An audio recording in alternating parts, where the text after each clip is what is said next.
Hello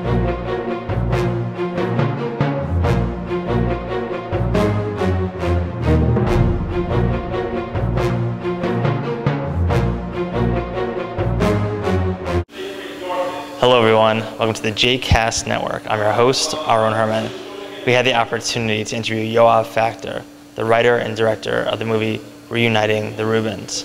What do you get when you have a capitalist, an environmentalist, a rabbi, and a Buddhist? That equals a dysfunctional family. And guess what? They're all coming to seder. Let's take a closer look.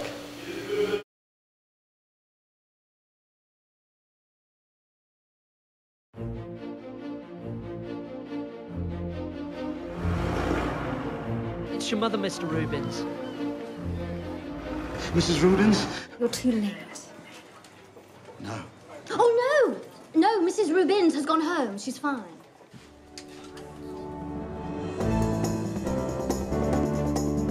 I could be dead before you get back. Ah, Mother. It's home. Was home, Mother. Lenny, this is for us. What's for us? Reuniting the children. My children. They hate each other. They love each other. I think 3 restraining orders might just say otherwise. Oh, don't be silly. You issued those yourself. Did you hear the one about the Buddhist, the atheist, and the rabbi who turned up to seder? No, because it's never going to happen.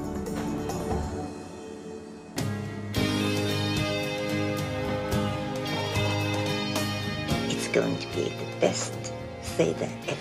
Oh, shut up, Jonathan! Freak. Lesbian. Freak. Lesbian. Sir? T2, Nick. Judgment Day. Hey! Yes. Fascist pig! Yes. Put me down! You stole my Donkey Kong. But I gave it back. No, you never did. I did. No, you never It was mine. No, it wasn't. I'm Nancy Griffith!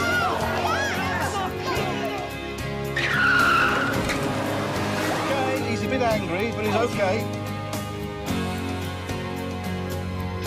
I will.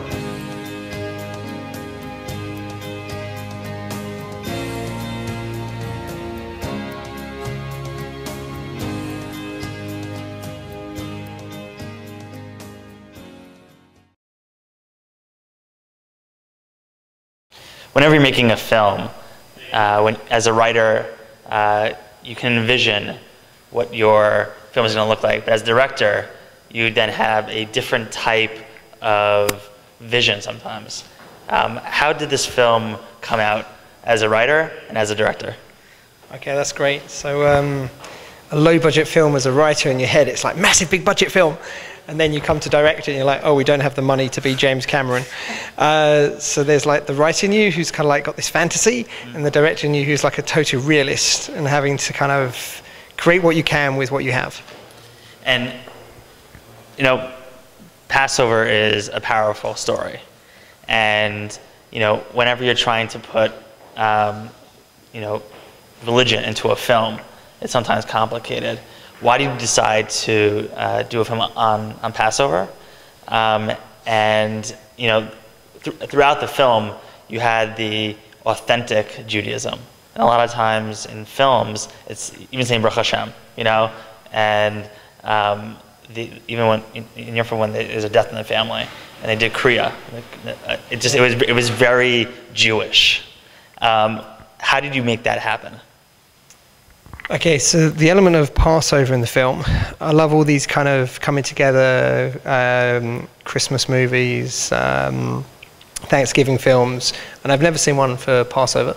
And I think it's more interesting not to basically insult your audience by spelling everything out. And I just wanted to make it a little bit more real and a bit more, let's say, intelligent. Just basically to treat the audience with intelligence. And you have a lot of well-known actors in this film. How do you get them all together?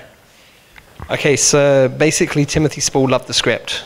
And when Timothy Spall loves the script and wants to do it, that makes it much easier for other cast members. I mean, that basically happens once you get someone to champion your cause, and it's someone like Timothy Spall, who's like known around the world, and he's like one of these, he's like a Woody Allen of actors. Once he's doing it, everybody wants to work with him, so that became rather easy. Or it was actually because of me. No, it was because of Timothy Spall. And, you know, family is really central in this film. Was there any part when you're like, ugh, you know, like I would have written something differently? You know, when you start writing a script, you envision something. Was there a time when you're like, maybe I should change that? Okay, I'm not sure if you're referring to anything in particular, but as a first feature, I didn't want to make something like, in England, most people's first features are horror films and zombie films. I mean, no one makes a period piece as a first feature because it's too expensive. And I just didn't want to do that. I didn't want to make something that was ultra violent and something I couldn't show my mum. And I wanted to make something that came from my heart, but also traveled. And the whole issue of family, I think that's one of the other reasons why I didn't want to like spell out what Judaism is about, because I wanted it to be like, no, this is just a family. And I know a lot of people who are not Jewish who've seen it are like, oh, my family's just the same. So it's that whole family connection that we are social creatures, and that was like the whole element of like, let's make something mean something, and something that means something is community. So, and did I want to do anything differently? Budget constraints. Obviously, always I wanted to do something differently, but on the budget, you have to do the best you can. Sure. And you know, the last scene is really a powerful scene. One of the last scenes in the hospital. How do you get actors to get that emotion? You know, it was just you're watching it and you're seeing like, you know, there's that Judaism which flows to the top, but then you have that family coming together and being together, and it was just a raw emotion. Okay, so I'm pleased you brought that up, because that's probably like my favorite scene in the film. And as a director, I mean, there's like two sides to directing. There's film directing and there's actor directing. And that scene, it brings both together beautifully. And we actually shot the whole 7 minutes in a day and a half, which is insanity. And we were down time-wise. I only saw the location the day before we filmed it. It was crazy.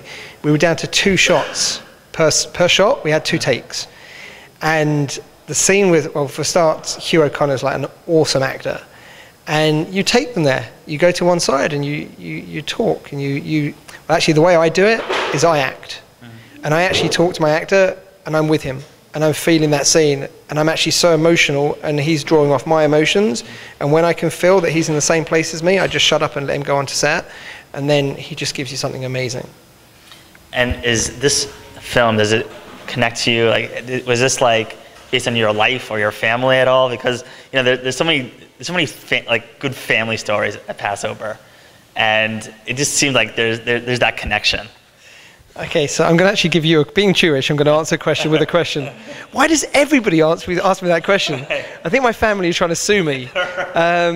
No, it's not my family, honest. I think I can't get sued for defamation for this kind of stuff. No, it's kind of elements of my family, and elements probably of your family, and probably elements of every Jewish family. So that's how I'm getting out of that one. Right.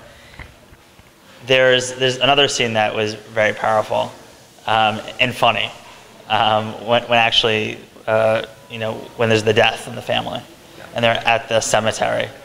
You know, going back, and when you know, Timothy gets hit in the head, that was like a powerful, you know, and funny scene. And then there's the funeral scene. How do you balance? Like, that was a great comedy, and then going back to that. You mean in Act 1? There's the scene in Act 1, and then there's the scene at the end. Right. So obviously in screenwriting, there's in all art there's a form of balance. So anything that happens in Act 1 should be balanced out with an opposite that happens in Act 3. So in Act 1 you kind of like this very light-hearted take on it, and Act 3 this is where we're getting the meat of it. And something I wanted to do was, I mean, there's what's the film called? Brassed Off. I don't know if you ever saw Brassed Off. It was made at the same time as The Full Monty, and it's an awesome movie. But The Full Monty is a bit like this as well. You take these films that you're laughing, and then the director just rips the carpet from under you, and then you're just like really hit with, this is really emotional. And I think that's like the roller coaster that you in a low budget, you're not going to make like an action roller coaster. You're not going to take your audience up and down with effects, but you can take them up and down with the emotion. And I think that's very much in the second half of the film is an emotional roller coaster. You go from like the hilarious to the very emotional. So that was all intended. And I think that's when you get people most, when they're laughing, they're most vulnerable to like really being hit. And which scene was the most fun for you to shoot?